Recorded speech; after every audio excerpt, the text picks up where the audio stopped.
आई है। सलाम वालेकुम वो आपा जान। वालेकुम अस्सलाम व रहमतुल्लाहि व बरकातुहू। कहिए क्या नाम है आपका और पहले कहाँ पढ़ती थी? वो नहीं वो आपा जान, कहीं नहीं पढ़ती थी वो, इसके वास्ते तो मैं लाई तुम्हारे पास पढ़ाने। अभी तक तुमने अपनी पोती का कहीं एडमिशन करने नहीं भेजा था? वो नहीं वो आपा जान, कैसे पढ़ती माँ इतना काम इसके पीछे कि क्या बताऊँ। छोटे छोटे एड्रेस बन गई है माँ इसकी माँ कितना काम करेंगी और मेरी बूढ़ी हड्डियों से तो काम होता ही नहीं है, कैसे करती है। ठीक है मैं एडमिशन कर देती हूँ। क्या नाम बेटा तुम्हारा? फबिया नाम है मेरा। स्कूल कितनी पढ़ी? नहीं मैं स्कूल नहीं पढ़ी। हवा आपा जान 6 महीने में हो जाएगा ना कलाम का कलाम, और है ना नमाज रोजा भी सिखा देना माँ, और है ना जरा नहाने धोने का बता देना। कुछ नहीं आता हूँ माँ इसको कुछ। मदरसे में आएंगी ना सब सिखा देंगे और सब सीख लेंगे, लेकिन दादी 4-6 महीने में तो मुश्किल है, क्योंकि इसको तो अभी हुर्फ की पहचान नहीं है। पहले कायदा पढ़ाना होगा फिर कुरान शरीफ शुरू करेंगे। अरे बाप रे, इतने दिन लग जाएंगे कलाम पाक पढ़ने को। आपने कब से एडमिशन करा देना था, इतना टाइम कर दिया और अब जल्दी कर रही हो। हाँ बाजी मैं कब से ये बोल रही थी ना, इन्होंने मुझे स्कूल पढ़ने दिया है मदरसा पढ़ने दिया। बस वो इतनी गलती से पर चल रही हो तू। घर में काम क्या तेरा बावा करता था, लगा इसने स्कूल और मदरसा। गुच्चू कर जाने दे वो आपा जान। 4-6 महीने में नहीं ना, भले 7 साल में पढ़ा दियो, पर इतना कायदा वायदा मत पढ़ा दियो, जैसा तैसा करके कलाम का पढ़ा दियो वो माँ।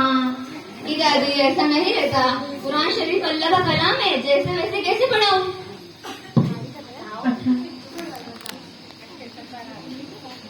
हाँ आपा जान, वो लेने क्या इस पे पैगाम सलाम आने लग जाएंगे माँ, इसका पैगाम सलाम आने लग जाएंगे माँ। इसके वास्ते मेरे मन में आया कि मैं इसको रिश्ते वाले पैगाम सलाम वाले आते ही पूछते माँ क्या पूरी ने कलाम पाक पढ़ी है क्या।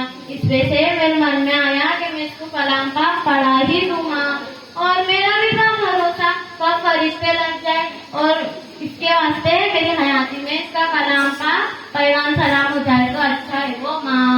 अरे दादी आप सही बोल रही है, पढ़ ले बहुत अच्छी बात है, लेकिन 4-6 महीने और साल भर में तो मुश्किल है, क्योंकि दुनियावी तालीम तो अपनी साल भर में हासिल नहीं होती है, तो दुनिया और आखिरत का जखीरा है इधर आती। क्या हो बेटा, क्या नाम है तेरा और क्या पढ़ती हो तू यहाँ? मेरा नाम अंतिया है, मैं यहाँ कुरान पढ़ती हूँ। कब से पढ़ती हो तू? मैं यहाँ 2 साल से पढ़ती हूँ। अस्सलामुअलैकुम बाजी। वालेकुम अस्सलाम व रहमतुल्लाहि व बरकातुहू। कैसे आना हुआ? पूछिए। बाजी मेरी सास की तबीयत खराब होने की वजह से उन्हें डॉक्टर ने बार वजू करने से मना किया, तो इस सूरत में कज़ा नमाज कर सकते हैं क्या? नहीं कर सकती, नमाज कर सकते। नहीं बहन, नमाज कज़ा नहीं कर सकते। अगर बार वजू करने की वजह से बीमारी बढ़ जाने का खतरा हो या पानी न मिले तो तयम्मुम कर सकते हैं। कैसे करे बाजी? देखो, दोनों हाथ पाक मिट्टी या दीवार पर दोनों हाथों की ज़र्ब करे और चेहरे का अच्छी तरह से मसा करे, यानी हाथ फेरे, और दूसरी ज़र्ब में एक हाथ को दूसरे हाथ कोहनियों समेत इस तरह एक हाथ को दूसरे हाथ पर रखे कि एक बार बराबर में जगह खाली न रहे, और नमाज अदा करे।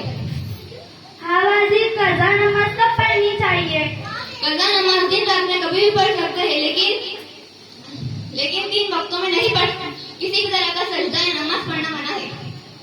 कौन से 3 वक्त में नमाज पढ़ना मना है? पहला सूरज निकलने के वक्त, दूसरा ज़वाल के वक्त और तीसरा सूरज डूबते वक्त। इन 3 वक्तों में नमाज किसी भी तरह की नमाज पढ़ना मना है। और नफिल नमाज कब पढ़ सकते हैं? नफिल नमाज दिन 3 वक्तों में नहीं पढ़ सकते। पहला सूरज निकलने के वक्त, दूसरा ज़वाल के वक्त और तीसरा सूरज डूबते वक्त। और फजर की नमाज के फौरन बाद और असर की नमाज के बाद भी नहीं पढ़ सकते। बाकी दिन रात में कभी भी पढ़ सकते। और हाँ बाजी, कज़ाए उम्री कितनी पढ़नी, यानी फजर में कितनी और जोहर असर में कितनी?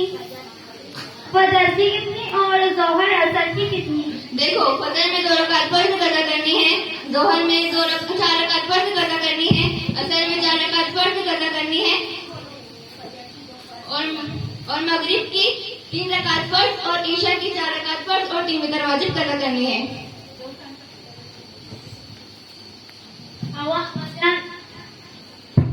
अवापजन चौके में पढ़ा दे भला क्या?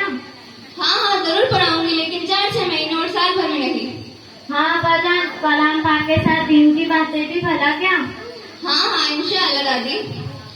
देखिए दादी और सुनिए, और मैं अपनी माँ बहनों से ये बात कहना चाहूंगी, ये कुरान शरीफ पढ़ने पढ़ाने को इतना हल्के में मत लो कि बेटी पर रिश्ते वाले आते तो कुरान शरीफ पढ़ाने का तकाजा कर लेते, कहीं दुकान मकान ले तो कुरान खानी कर लेते, नहीं तो कुरान सालों साल रखा होता है जो जान से जल्दी खोल कर भी नहीं देखते।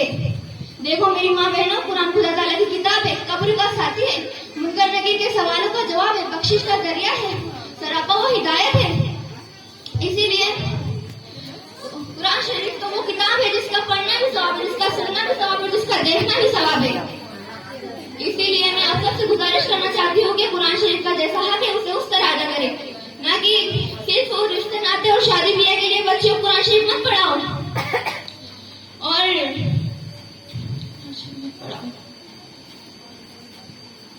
किसी शायर ने क्या खूब कहा है, इलाही तू हमें आमीने कुरान कर दे, इलाही तू हमें आमीने कुरान कर दे, फिर नए सिरे से मुसलमान को मुसलमान कर दे।